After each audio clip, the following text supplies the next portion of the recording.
I think you're getting the idea now. So we can go to our third day. God is running a perfect universe.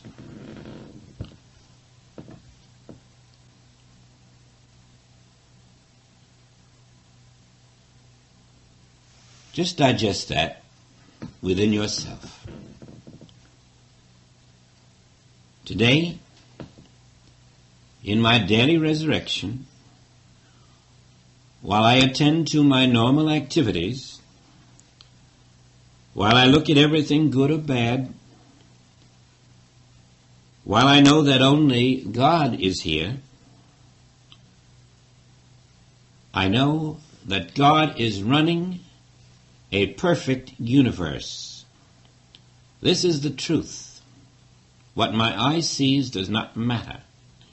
What my eye sees does not change that truth.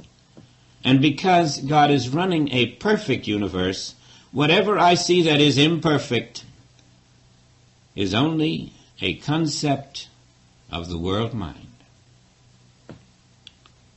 I'm not trying to discover this. I'm not trying to prove this. I am accepting it, living by it, as a universal truth that will never change. Now, God is running a perfect universe. Tomorrow, God will be running a perfect universe.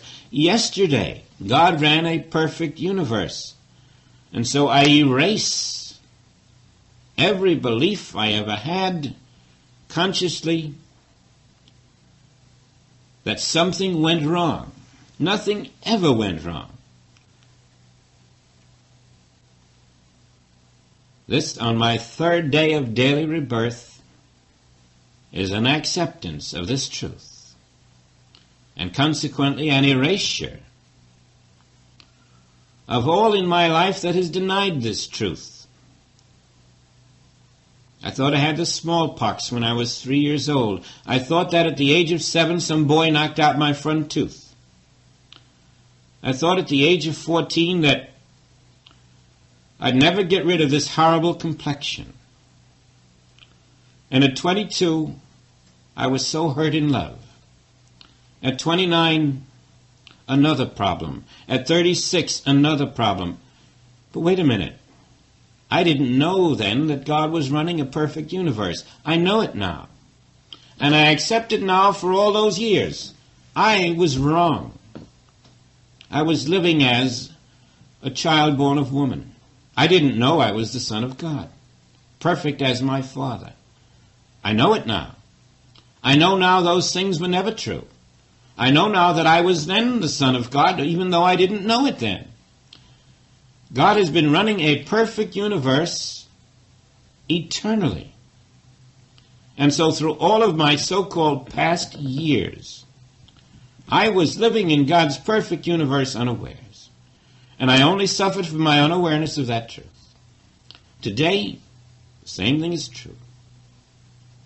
God is running a perfect universe. That's why this is the theme of the third day. Because it is a truth that we must come to accept. Now we're facing it.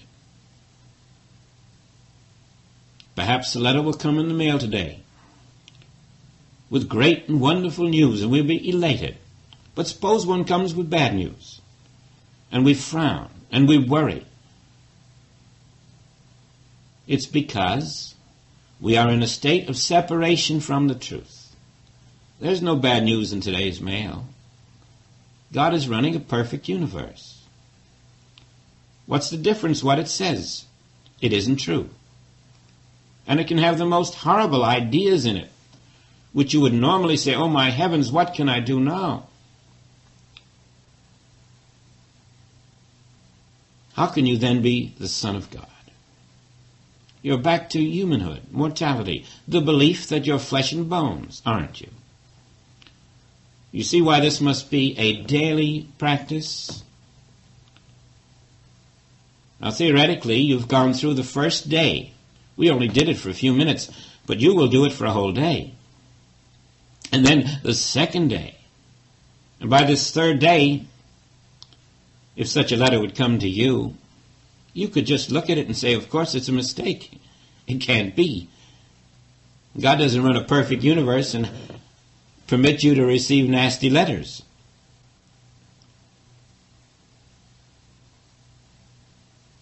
God is running a perfect universe. And when your consciousness is there, it erases automatically the belief that you received bad news. You can't be human and divine. You can't be spirit and flesh.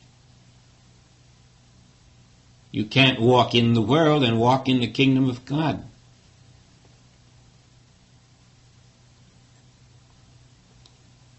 We're out of duality.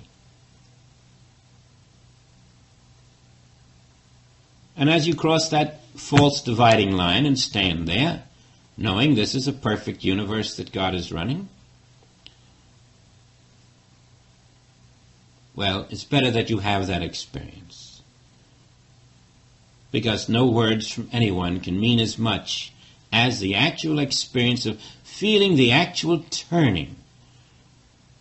Until bad news it just isn't there anymore as bad news. It wilts, it dissolves. The human picture changes. It conforms to the divine image. It really does.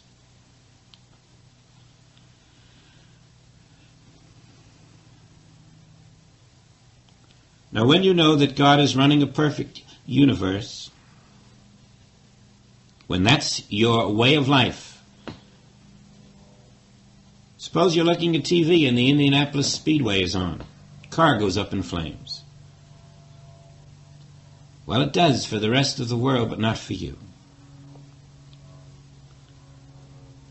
There's no car going up in flames in God's perfect universe, and there is no other universe. The world is not living by the unchanging truth. The world is living by sense impression. The world isn't living the daily resurrection. The world isn't being reborn from the second self, born of woman, to the first self, born of God. But you are.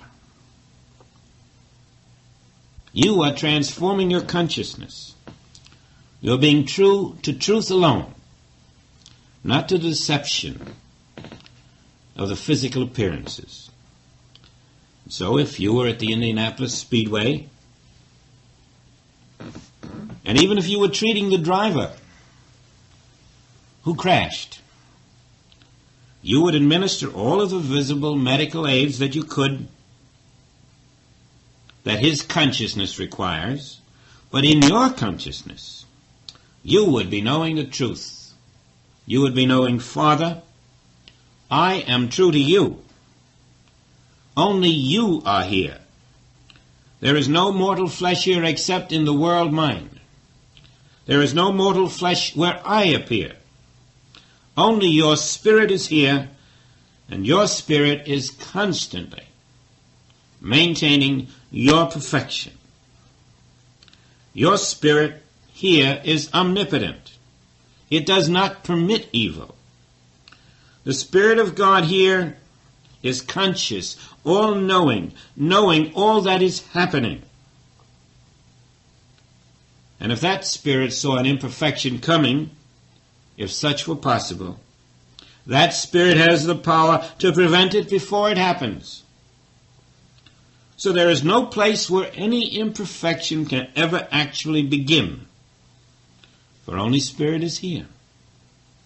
And that Spirit of God that is here can never be imperfect anywhere. This is truth forever, no matter what pictures appear. God is here running a perfect universe. His perfect will is invisibly operating all around me, through me, within me, wherever the eye may see. Newspapers may tell me of floods and disasters. Newspaper editors do not know that only the Spirit of God is here. that only the power of God is here, that power is maintaining its perfect universe here, and there is no other, that only the will of God is here, that nothing can ever happen but the perfect will and action of God. But I know it, and so what I see changes nothing. What I read changes nothing. What I feel changes nothing. The truth that I live by today, and this third day of rebirth, is that God is running a perfect universe. I have returned to the Father's house.